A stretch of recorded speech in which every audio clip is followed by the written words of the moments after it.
He'd lived in self-imposed exile since settling in Britain more than 12 years ago.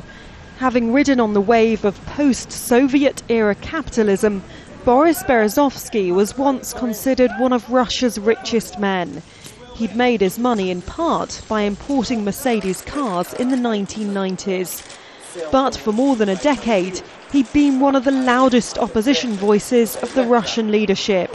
But it hadn't always been this way. Berezovsky was at one time part of the Kremlin's inner circle and said to have been close to Boris Yeltsin. He was also pivotal in Vladimir Putin's political rise. And he survived several attempts on his life.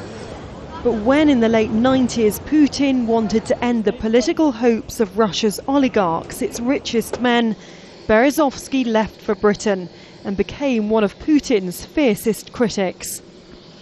In his absence, a Russian court had convicted him of stealing millions of dollars, but Berezovsky, who always denied the charges, refused to be silenced.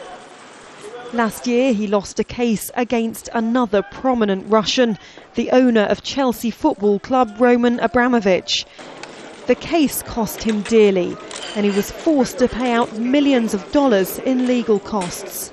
In recent months, it's been reported that Berezovsky had been struggling financially and had been selling off some of his assets. I think that people like Berezovsky, all those oligarchs, I think they find themselves completely lost when they suddenly lose not only money, but their influence and the respect of people, the adoration. I think he couldn't handle it. Vladimir Putin's press secretary told Russian television that Berezovsky had recently written to the president apologizing for his mistakes. But this has not been verified by the Berezovsky family. Boris Berezovsky was found dead in his home near London. He was 67.